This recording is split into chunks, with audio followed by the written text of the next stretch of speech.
Hello, everyone, and thank you for attending today's webinar, Patient Experience and the Bottom Line on a Practice, sponsored by DocuSign.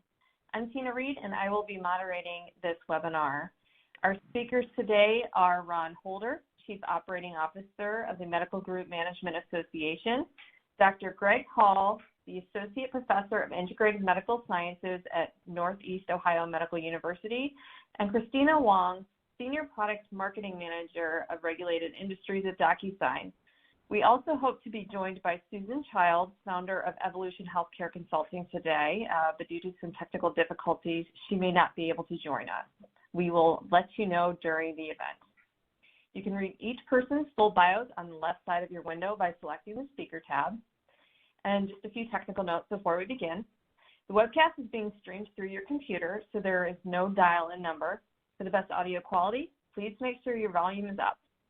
This webinar is being recorded and will be available on demand within 24 hours after this event. Time permitting, we will follow the presentations with a Q&A session, so please submit your questions using the Question and Answers tab on the left side of your screen. Okay, now let's begin. Ron, please go ahead. Thank you for having me today.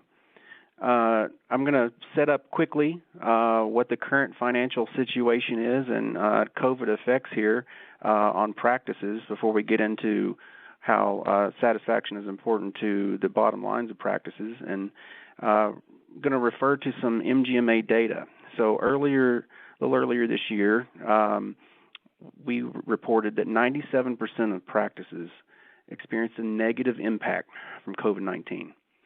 And those practices also said that 60% had an average decrease in patient volume and 55% had an average decrease in revenue. So that obviously has been an impact for people. That's not going to be a surprise to anybody that's on this webinar, I'm sure. 87% of the leaders said that the most important concern as to why patients are staying away is safety. And so that's something I'm going to touch on as well as we go through the slides here. This is the number one reason, again, 87%. So why is patient satisfaction important right now? Maybe more so important. And, patient satisfaction is something that's important to anybody in the service industry. You want your customers to be satisfied. But satisfaction is actually just the starting point on a journey that practices want to have in a relationship with their patient. Patient satisfaction, if you're successful at it, the next step is patient engagement. And what the difference between patient satisfaction and engagement is, patient satisfaction, yes, you survey them. They say, yes, we were happy with their service.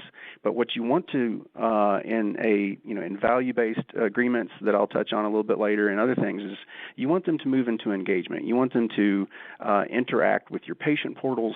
You want them to, follow the regimens that they have. You want them to adhere to medications. You want them to do those kinds of things, to interact with your practice, to interact with the staff at the practice. But then patient engagement is just the next step. Really, after patient engagement, the patient satisfaction journey splits into two potential benefits and things that can impact the bottom line of your practice. One of those has to do with just, satisfaction engagement. And then what you really want to see is loyalty. Patient loyalty is the end game for patient satisfaction initiatives in the practice.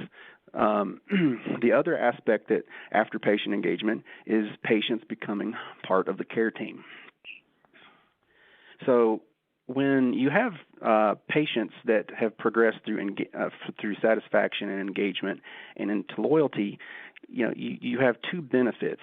The first is very financial, and as part of the reason for this webinar is the patients with the best insurance tend to also have the most options for care.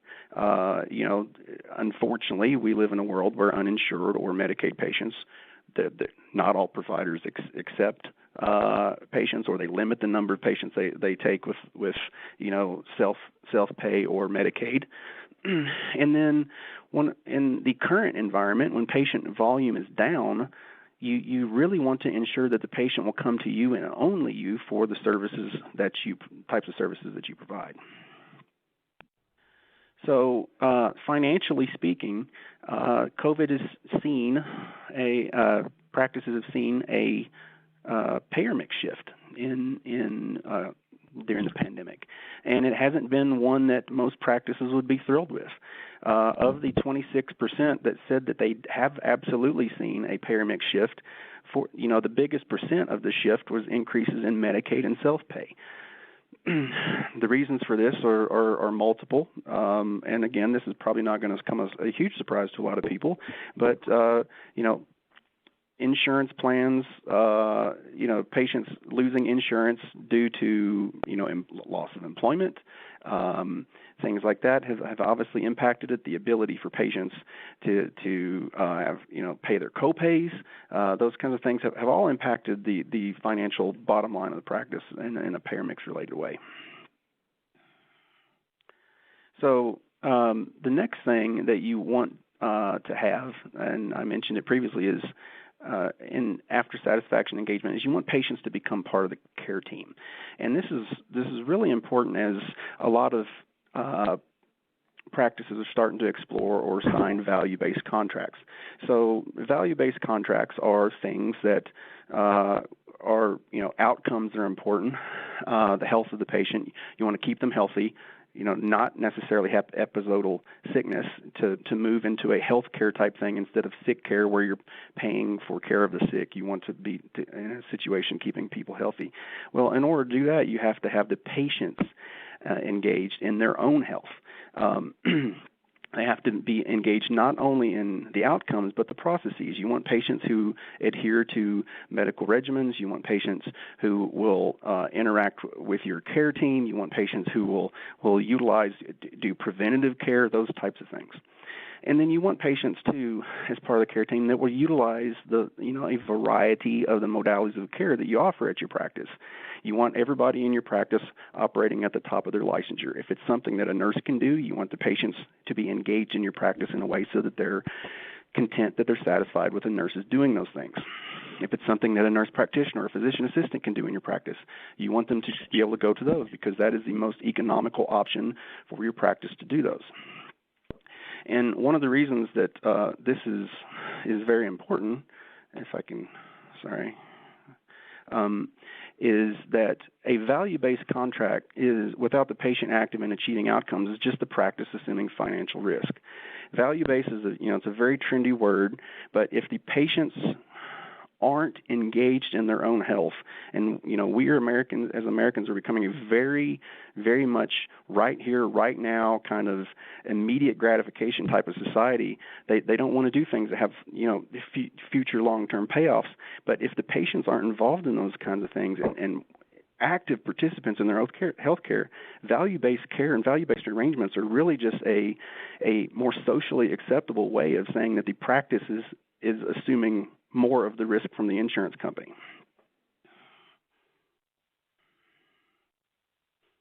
So in order to build loyalty, which is the first end game from practice, from patient experience and patient satisfaction and engagement to loyalty, is trust. And the way that trust is built is multiple ways now, and it's changed a little bit since COVID. So it's not about fancy lobbies or convenient parking anymore necessarily. People in COVID, they don't want to be in a lobby at all. They don't want to be around other patients. You want to limit that types of contact. So what you have to do is you have to over-communicate things. And I'm going to touch on several of those things that you need to over-communicate during this time to build trust and loyalty and engagement. You want to have access. You want to increase the access, different services. You want to be able to over-communicate safety. And when I say over-communicate safety, you want it to be not just we're in it together. I would say arguably that it was only a couple months into the pandemic that we were getting all in this together fatigue. Some of the best commercials and ads and things that I saw from medical practices and healthcare systems were ones that were, we care about you, we care about your safety, it's our number one thing. These are the things we're doing above and beyond what we normally do. Over communication of services and hours. Early on, as people were trying to woo patients to come back to their practices, we heard reports of lots of patients not even being aware that the doors are open because of all the local restrictions in their areas with regards to shutdowns and, safer at home type of practices being implemented by local governments. Additional services and hours, if you're open additional hours, if you do things, if you're able to you're a big enough practice where you're doing things where you have a COVID site and a non-COVID site, those types of things.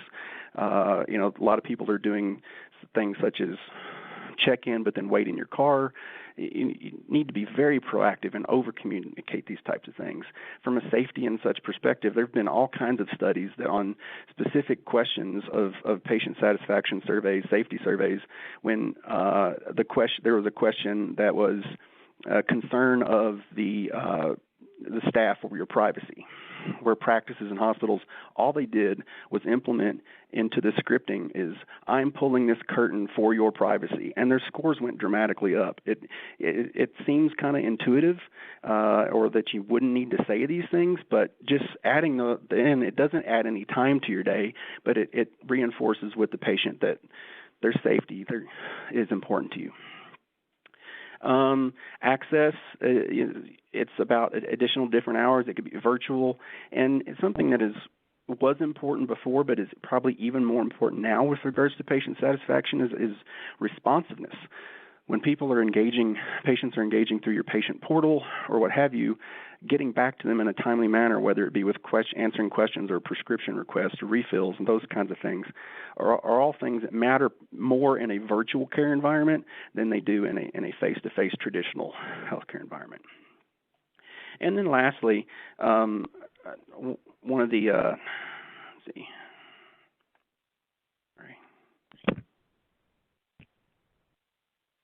One of the last things is important with regards to building patient loyalty and trust is to ask them for feedback.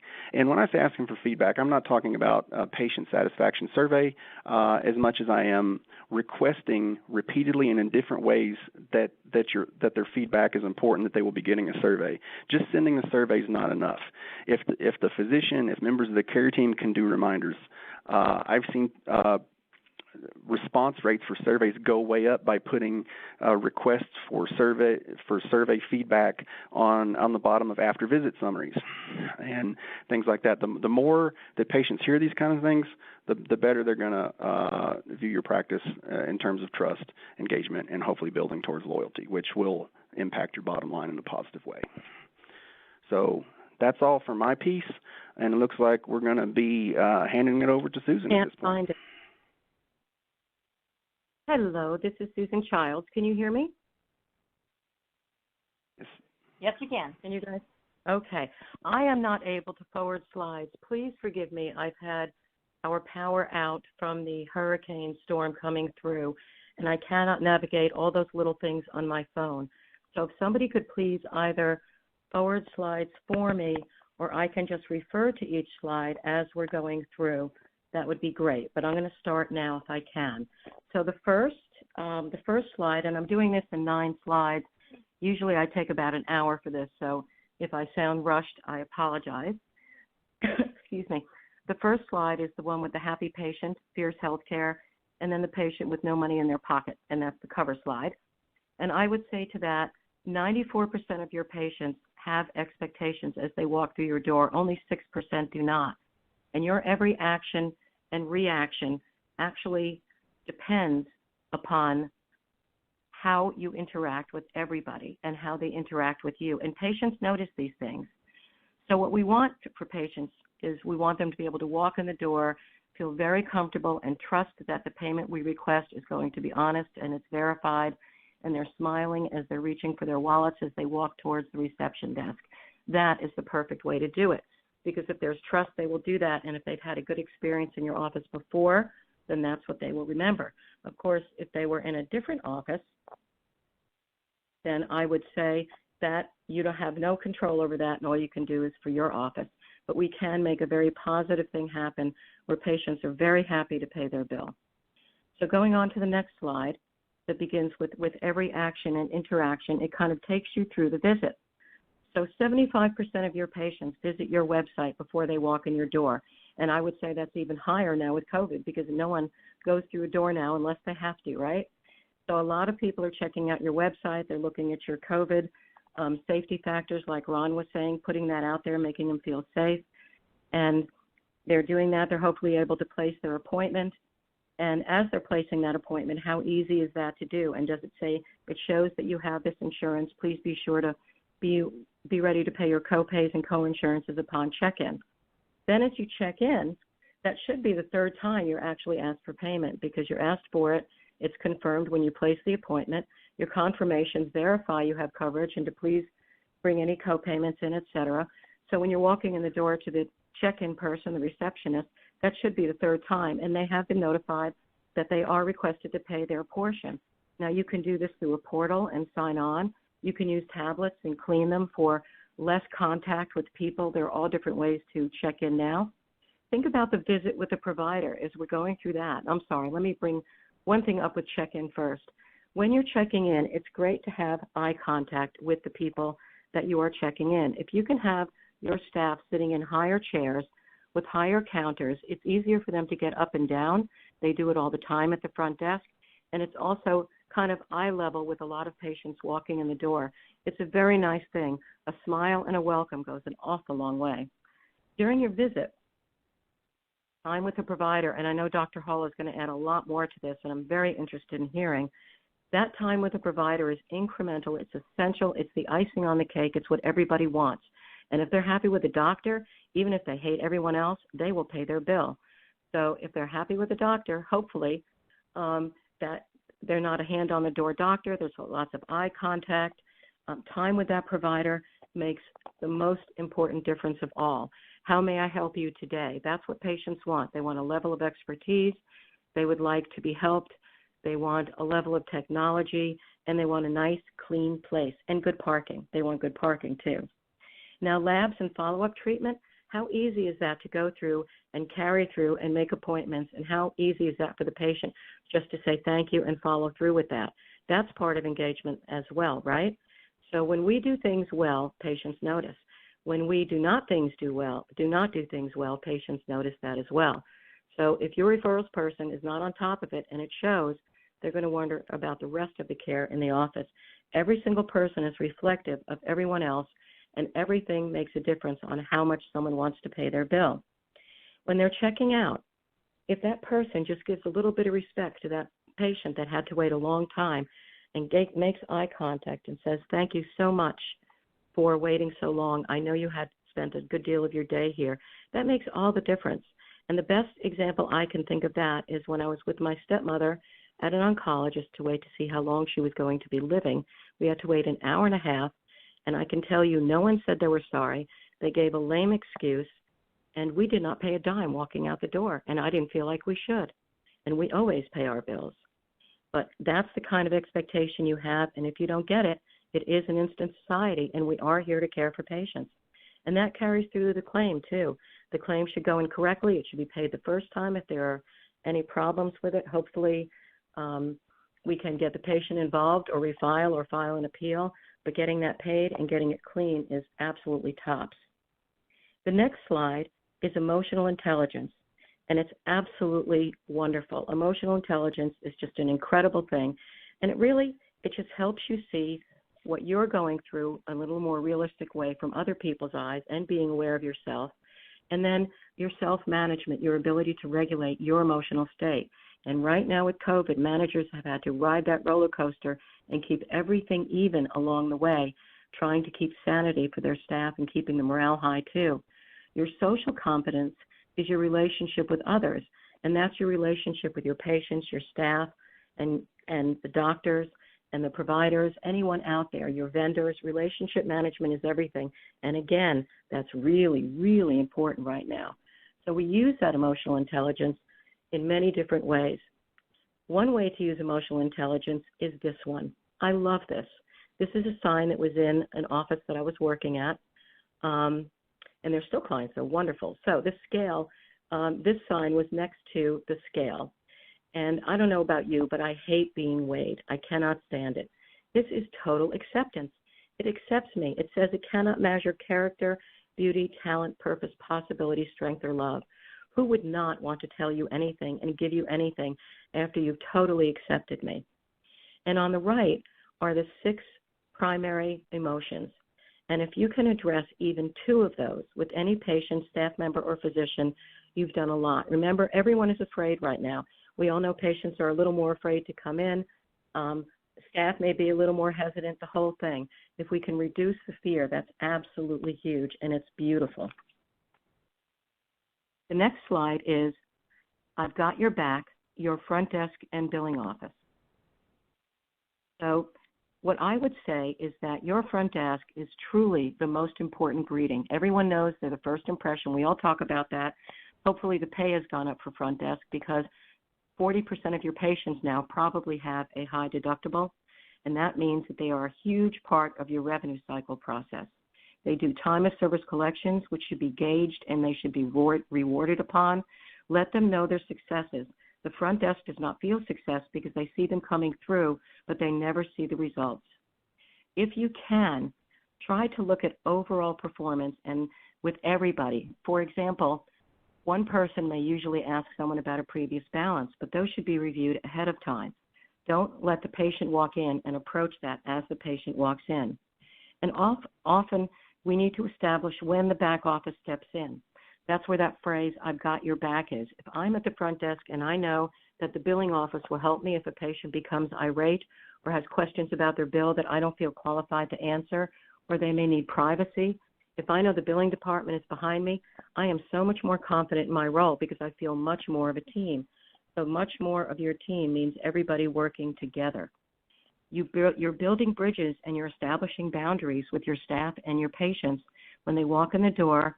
If they know what is expected and you carry it out and everyone says the same thing and gives the same message, it's much better for everybody. The next slide says accounts receivable policies that your patients love. And you really can have these. Think about utilizing these estimator tools that you have. And e-statements are incredible. If you're not electronically sending statements, do it. It's crazy. It's the best thing since buttered popcorn, and you get paid in 30 minutes. It's absolutely incredible.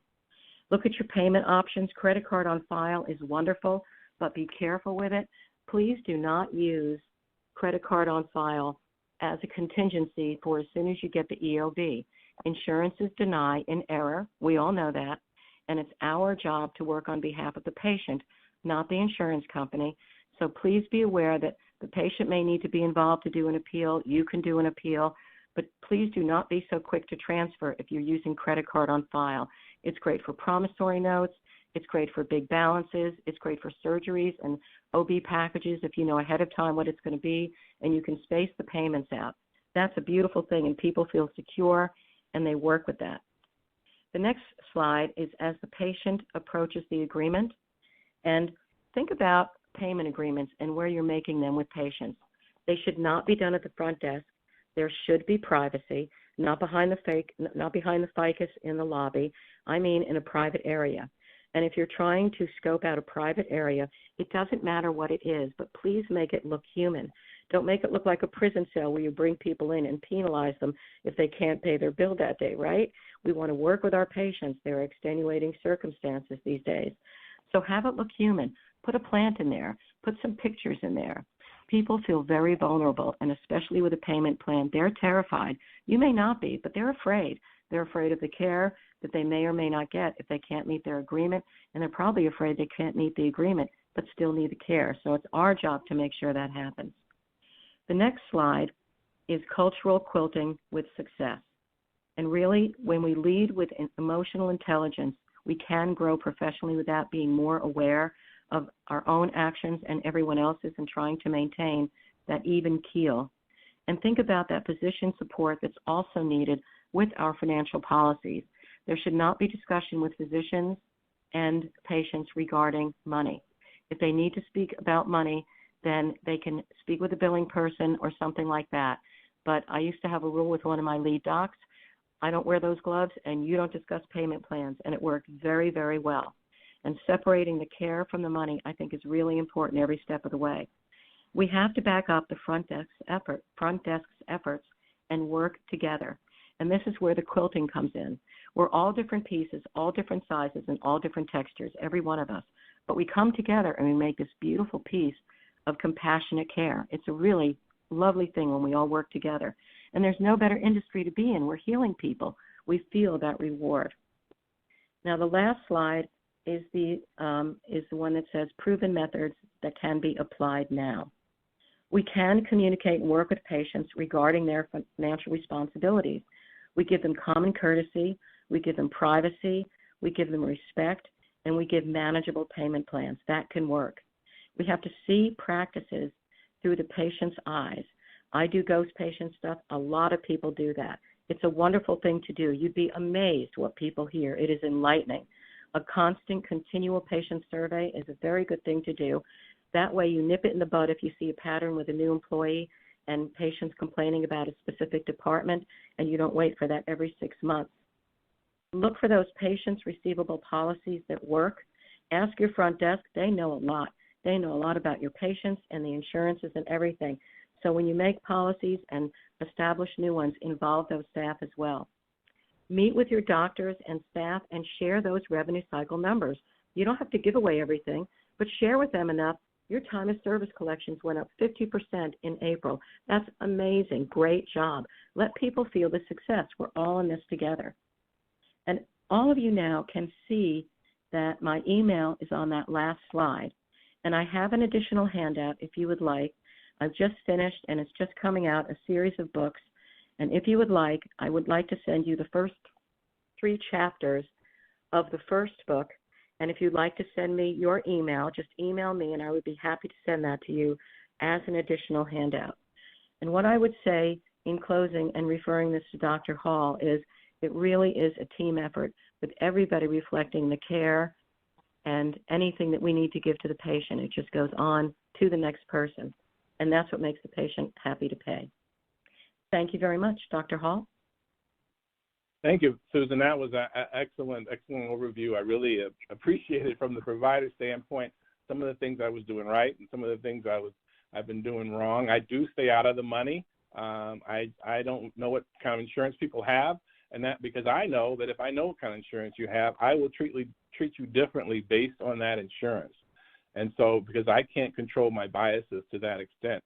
We're going to spend a little bit of time, just a little bit, like her, I'm going through an hour-long talk in a very short period of time, but we're going to talk about when you can develop the trust with the patient, and how to improve that. And then once the patient trusts you, then you get better adherence. When I was coming along, we called it compliance. The patient's not compliant with this and not compliant with that.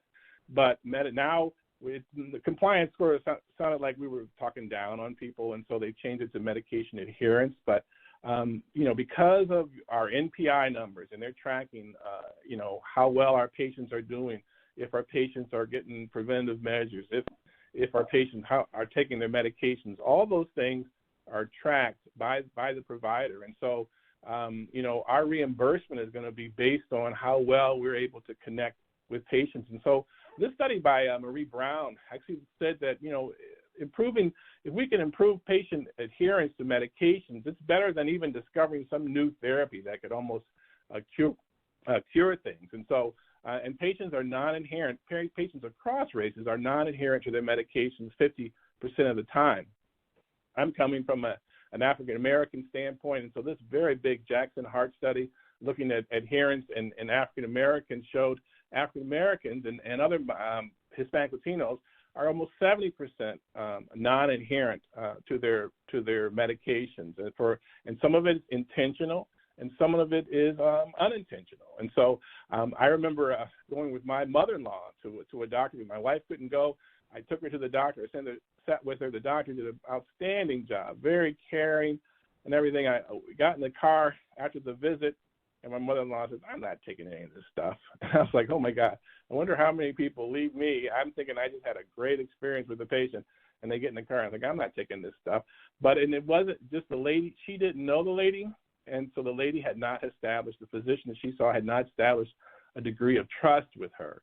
And so then I talked to her about, who I did have trust with her, I talked to her about what the doctor said, and then she ended up taking it. So it's particularly difficult for minority patients and African Americans in specific.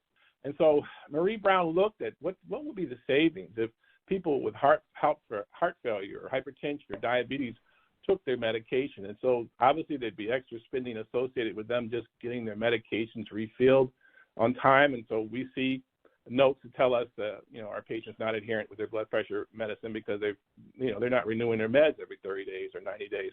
And so there would be increased spending if they took the medicine. But look at the savings for heart failure and hypertension and diabetes if they actually take the medicine in terms of savings for hospitalizations for CHF exacerbation or things for stroke or amputations related to diabetes. And so there's a significant savings if we can just get our patients to take their medicine. Because when they don't take it, and then they do have these hospitalizations, that can impact us.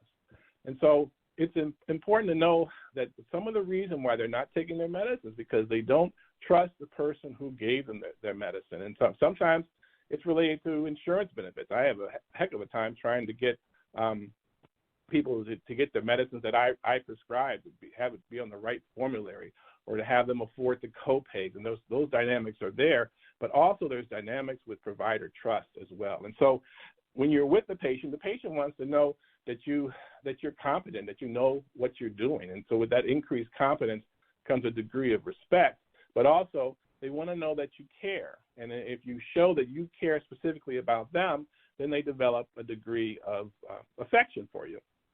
And so Dr. Halbert, back in 2006 in the JAMA, published a study that looked at 1,000 African Americans compared to 500 white Americans and said, compared to whites, African Americans are more likely to report low trust in healthcare providers, And another study confirmed that low trust in African Americans, but also said there's this increased concern about personal privacy and potential for harmful experimentation. So I think of patients, I say, your blood pressure's been high. Let's try amlodipine. And they'll say, try amlodipine. What do you mean try? Are you experimenting, doctor? I was like, well, I'm not experimenting. I just want to see how it works in you. But that person's thinking maybe I'm experimenting with them. And so it's important to sort of know this. So where did this issues about personal privacy and experimentation come from?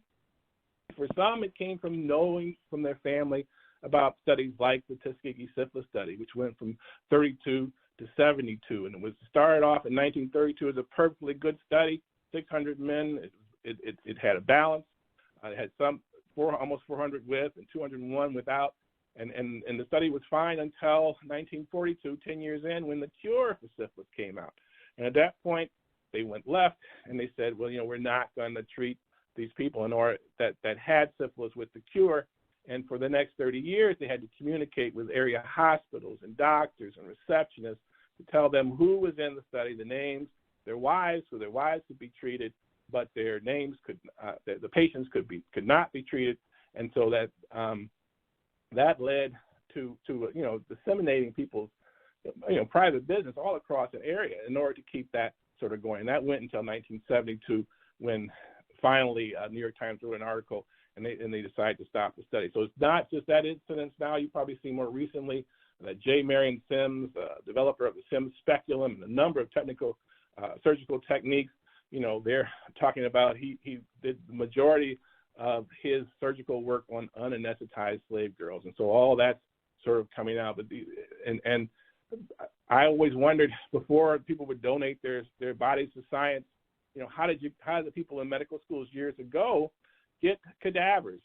They got them from, Potter's Field and black cemeteries. And so apparently that was a way to do it. So grave robbing. So imagine losing your wife or son or mother or father and going a week later to visit their grave site and see that they've been dug up. And for poor and African-American families, they knew who dug them up. It was a medical school down the street. And so there's articles now where there's finally sort of kind of reckoning with this history of really medical student grave robbers and where was the safest place, under those terms to rob a grave would be an African-American cemetery. And so even Georgia Medical College had a person named Grandison Harris, and there he was. Who's the easiest person to get into an African-American cemetery as an African-American, right? And so for 50 years, he supplied Georgia Medical College with cadavers. So the families knew African American families knew about this, and not to beat you over the head with it, but there was still most recently a heart transplant that was in Georgia that sort of hit the news now, where a man fell off of a 3-foot wall, hit his head, and he was pronounced dead within 24 hours, and they harvested his heart. And so that these are issues that are talked about in African American families, poor families, and they don't revere doctors like myself.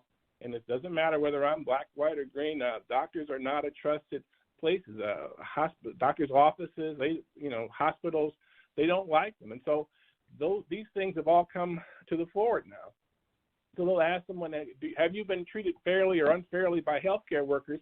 And you'll see, if you ask whites, have they ever been treated unfairly, 15% will say yes. Well, 35% of blacks, 36% of Hispanic Latinos will say they have been treated unfairly in the past. And so if you ask, do you expect to be treated unfairly in the future? 22% of whites expect to be treated unfairly, 65% of blacks, and 58% of Hispanic Latinos. And so I remember when I was in the ER, I had 2 patients in the ER across the hall from each other. I went and saw the first one, and I went and saw the second one. And the lady, the second one, said she's thirsty. She'd been in the ER for hours. And I went and got her a ginger ale, and then the lady in the first room said, you got her a ginger ale, but you didn't get me one. And I'm thinking, well, you didn't ask for one. But she was seeing me as treating her unfairly. It was unfair for me to get one of my patients one and not get her one. And so because that was her stance, that's what she's been waiting for, unfair treatment on my behalf, I fulfilled that. So thinking that some of your patients are waiting for you to treat them unfairly, that's important to know. So how can you address trust, racial concordance? So if I see an African-American patient, I'm probably going to build trust a little faster than you, but you can do it over time. It's just going to take a little bit more time. Racial concordance of physician extenders makes a huge deal. And I remember I have a multiracial practice. I had a Eastern European guy who was a patient of mine. Not a lot of smiles, or we'd get right to the point, and he'd come and go. And finally, I had an Eastern European resident coming around with me for the month. She went in there. They hit it off. I've never seen either of them smile. They stayed in there a half hour. They talked about where they were from and everything. And after that visit, he sent his wife to me because I was open to Eastern European other physicians. And so that resident served as a physician extender to show that as an African American, I was open to that, and that actually helped build my practice. So if you have a certain demographic in your practice and you aren't of that demographic, a certain number that reaches a critical mass, you may want to have a physician extender to try to help prove that you're trusty and open to that. And so just knowing that trust in providers, that helps increase how people say they feel about themselves, how well they're treated with their medications, how well they stick to their medications, and the overall decreased cost of care. So know that a patient's adherence to medications, referrals, all those things related to their trust for you as a provider. And so recognize that there is a lack of trust. I mean, I talk about it. So you don't like doctors. No, I can't stand them. And then have a little conversation about that. Ask them, what could you do to better get their trust? And many times that will help.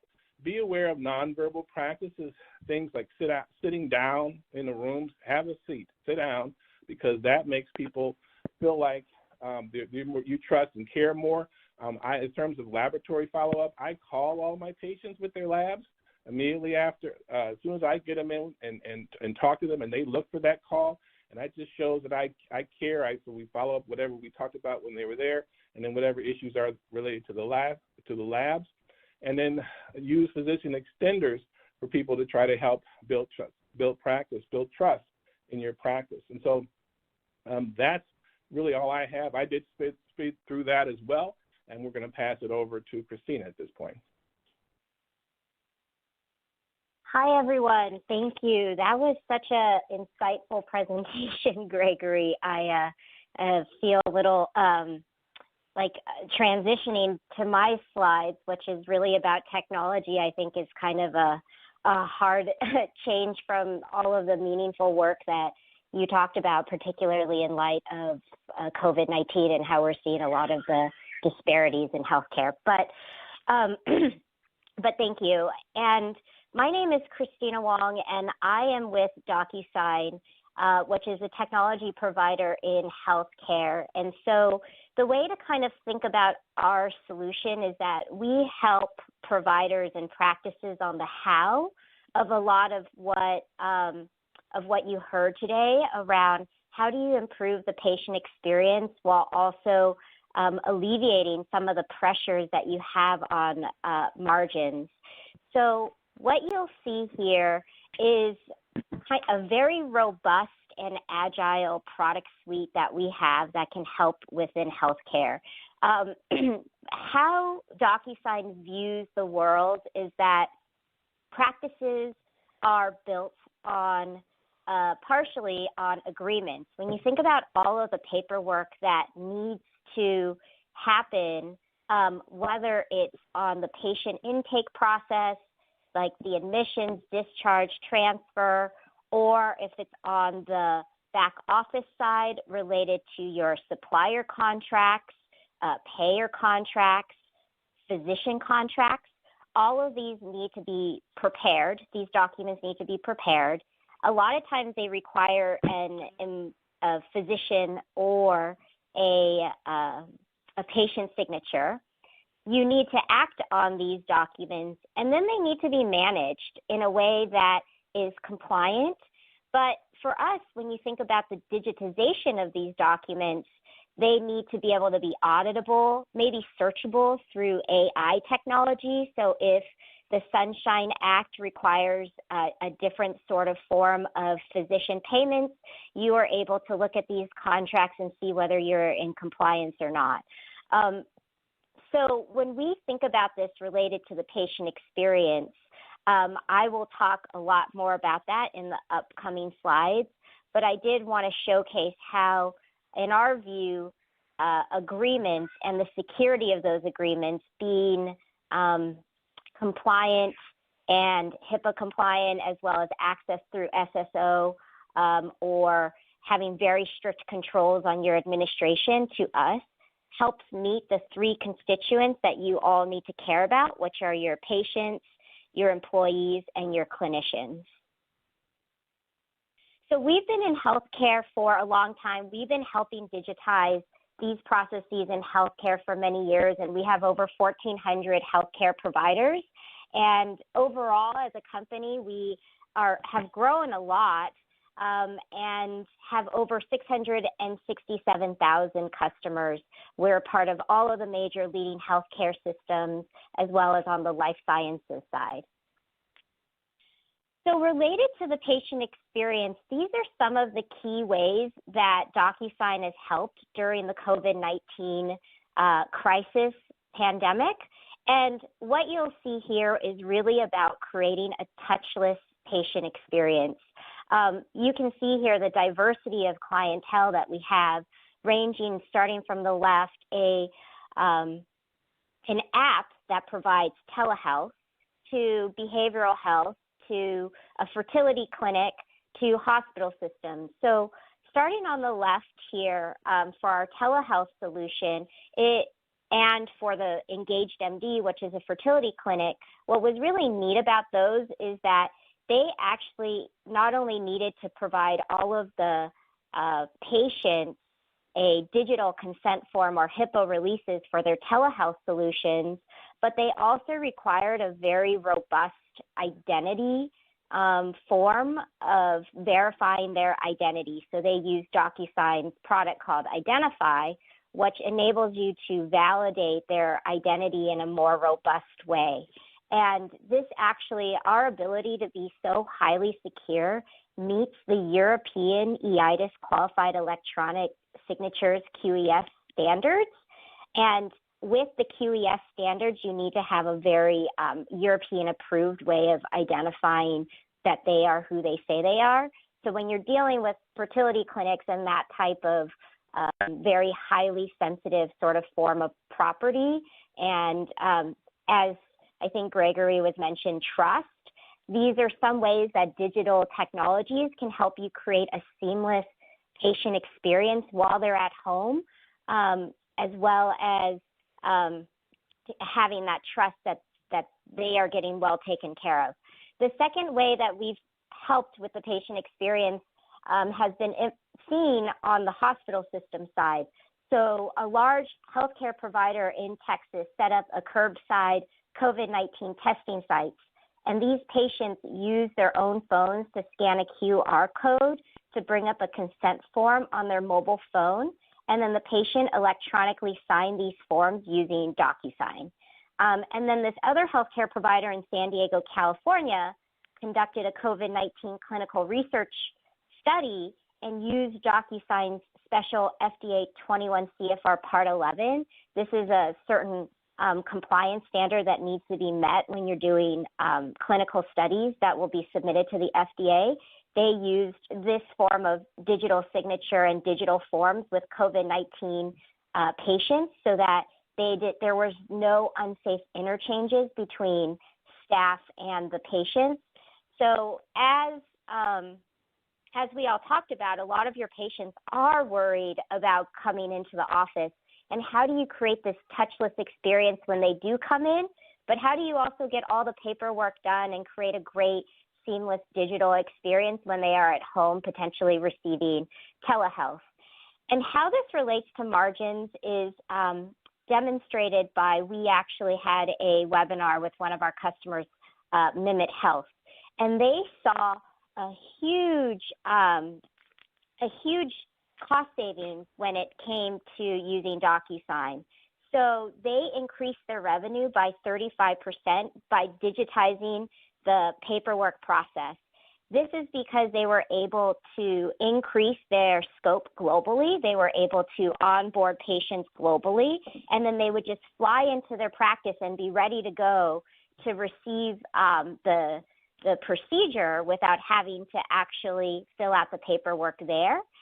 They are a small practice in Illinois, a multi-specialty group, and they were able to grow from 8 employees to 60 employees in just 1 year because of this.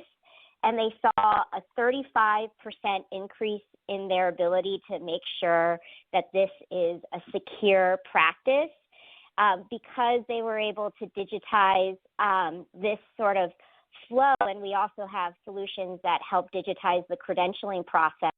They were also able to help increase revenues by being able to be credentialed more with nursing homes. As COVID-19 hit, you don't want to be going into the nursing homes and making sure that your provider is credentialed with them. So they were able to do that digitally as well. So, and then lastly, another neat thing about them is that they were able to create a telehealth solution within 48 hours because they already were with DocuSign as well. So they have seen huge success with the patient experience as well as alleviating a lot of pressures on their margins and increasing revenues and having that operational efficiency gains and those cost gains just by using the digital solutions of digitizing their paperwork and having an e-signature solution. So as you look forward to the future and these future trends, these are 5 ways that DocuSign is thinking about the future. And I know we need to switch over to Q&A, but what I really want to end with here is that being able to create a digital solution will help you adapt to economic uncertainty, meet these new patient expectations that you have, really be able to deliver on these new delivery models that you're seeing that's becoming more mainstream, which is telehealth or virtual clinical trials. Using technology to increase operational efficiency, to decrease that cost of care will help you a lot. And it'll also help you adapt to the regulatory changes that we see, particularly as we are in an election year.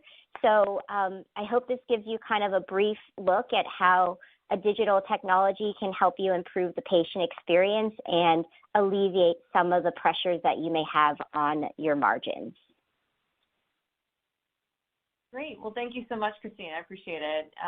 Now we're going to move on to the Q&A, and there's still time to submit questions using the Q&A tab on the left side of your screen. I have a lot of questions, and we'll try to get to as many as possible before the end of the hour. Dr. Hall, I was hoping to start with you and this idea that you were talking about with trust and how there's really an ROI on trust and building that with patients. And I wanted to put a little bit more of a finer point on that. For practices that are in a fee-for-service model, how does building that patient trust and getting that adherence and all the other things that come with that really translate to the bottom line? Well, I mean, it does so even more in a fee-for-service because, you know, it's I think when patients pay me cash, I sort of appreciate that more than insurance. It's almost like immediate gratification. And so, calling patients, I thought when I first decided I was going to call everybody with their labs, I thought, oh, my God, this is going to be a nightmare. I'll never get off the phone. But people are respectful of it. And so and it allows me to follow up on something that they said if they, you know, I'm asking all my patients, you know, just idle questions left and right. And all that helps to build trust, you know, and not keeping it completely on topic. But and sometimes you'll actually find out things about patients. You may find out they're drinking more than they might admit, or they might be doing other things that may be negatively impacting their health. And it's just developing a relationship, doing, you know, I'm 25 years in the practice, doing what they told us not to do. Don't get too close with your patient. We were coming up, you know, always keep a bear up. I can't, if we do that, they'll never trust you. You have to admit sometimes when there are things wrong in your life to them. So, okay, my doctor is normal too. Now I can share with him what's wrong with my life. I mean, I recently started blood pressure medicine. I've been sharing with everyone. I got blood pressure during a pandemic, you know, high blood pressure. And so I'm struggling with taking my medicine. How are you doing?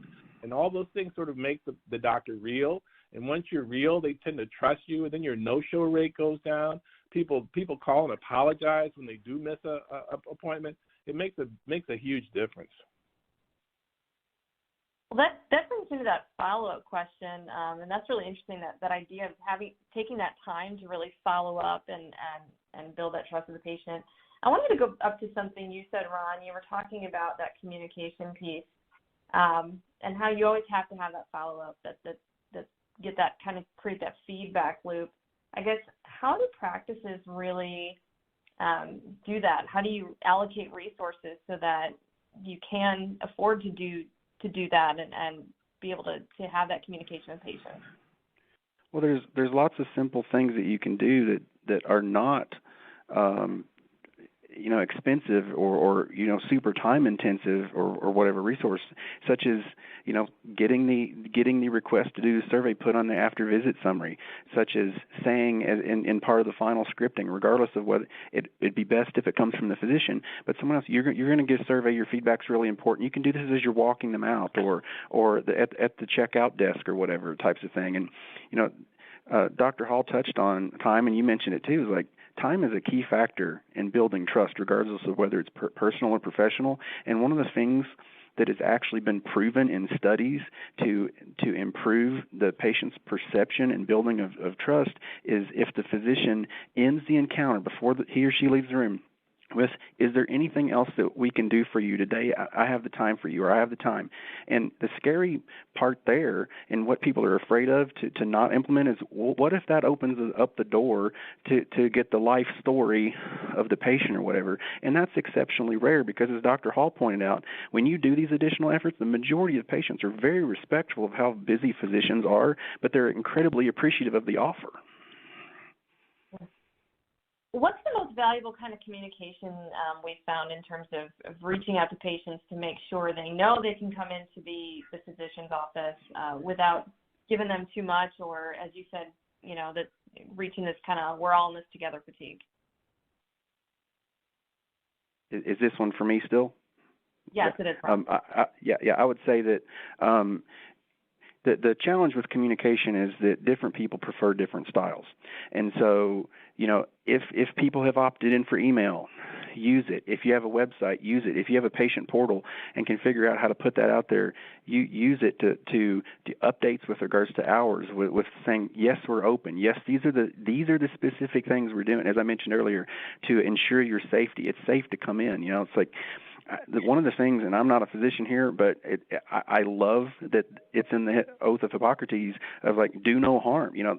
Physicians take this oath. So if there's a safest place in the world for people to be, it should be in the physician's office, because physicians they make an oath. They are bought into the concept that you will leave in a better place when you got here. You're not going to get sicker. Your safety is very important to us, and I think there should be those opportunities to, again, be specific and not just gloss over it and do what every company from, regardless of the industry, is doing commercials about how we're in this together during the pandemic. It needs to be specific and targeted, and use whatever channels you can, and there are lots of inexpensive ones. And Susan, I wanted to talk a little bit about communication when it comes to actually making a patient happy to pay their bill. I thought that was interesting you put it that way. Most patients usually aren't happy to pay a bill, but you're talking about there are some important things that you can do, perhaps make them okay with it, or maybe feel like they got their money's worth. So can you talk a little bit about what do you think is like the single most important thing offices need to be doing now to get that sort of buy-in from patients? I think, and I really did. I mean, I really do have a client that happened, and that's why I use that phrase. There was a gentleman walking towards the receptionist, smiling as he was reaching for his wallet. And this is a neurosurgery office. This is not cheap, right? So, they know it's expensive, but I think everybody hit on it. You make it personal. You make it about the patient. You make it about how can I help you today? And you listen to the patient. You make eye contact. The two things that people want to hear the most are their name and thank you. So if somebody walks in the door and I'm the receptionist and I say, welcome, Judy. Thank you for coming to our practice. I see here you have this coverage. That will be a $10 copay, please. Thank you. And it's a done deal. It's not even like you're asking. You're just saying thank you, their name. If someone trusts you, just like Dr. Hall was saying, it's a matter of trust. And the lack of trust from certain people is so sad, and it's so warranted. It is so warranted, but it is so sad, and we can do better than that. Eye contact, again, is crucial every step of the way. Curb appeal, every single step of a patient making the appointment and walking in the door, if they feel like they are going to be cared for, then they are more apt to pay their bill and agree to any payment plans. Addressing the fears and squashing the fears, that helps too. And key phrases such as, I'm here to help you, I can take care of you, this will take care of it, you're all set, great closing statements, and leading them into with respect and privacy. That's what does it every time. I just wanted to add to this. This is Christina. We actually had a webinar with Houston Methodist with Fierce Healthcare a couple of days ago, and they had a wonderful story around the fact that they had a person that they knew as typically very unhappy with his sort of experience, and when they launched DocuSign in their patient intake process, which is considered the fast track process, so they filled out all of the documentation online on their portal or via email before, and then when they arrived, they had such a great experience where they could just focus on talking to the staff, not having to repeat information, that they actually asked to speak to the manager to just say how much they loved the DocuSign experience. And I'm not just saying this because we're DocuSign. I was surprised to hear Houston Methodist say this, but they said that they enjoyed that experience so much and that it was so much easier for them that I think overall they felt like they had a better experience because, as Susan was saying, right when they walked in the door, they just went straight to the staff. It was very simple. They didn't have to do anything, and they just sat down and relaxed and was able to probably focus more on those positive interactions, such as the smile or hearing them say, how are you, without here's a big packet of intake forms that you need to refill out again. So just wanted to share that anecdote. Yes, thank you. And if you share the care, right, if you actually, if the patient is able to do more on their own at home, and think about the people who need help from family members doing things and they're afraid to ask. the more they're able to do at home, and that includes collecting a copay, it makes it easier. I think people have more trouble saying, no, I can't pay today to a machine, meaning their computer or portal, than they do a person. So that adds to the pay as well. But again, if you make it personal and you make it easy for them to come in, by the time they walk in the door, they're ready to see the doctor, the flow is better. Anything electronic that helps is a beautiful thing. Well, that seems like a great thought to wrap up on. I've got so many more questions. I'm sure our audience does as well. And I appreciate you all taking the time today. So thank you very much. And thank you to all of our audience for attending this Fierce Healthcare webinar today. I'd like to thank our speakers for participating and DocuSign for sponsoring today's webinar. And this webinar has been recorded. You will be able to access the recording within 24 hours using the same audience link that was sent to you earlier. Thank you again for joining, and we look forward to seeing you at future events. Thank you, everyone.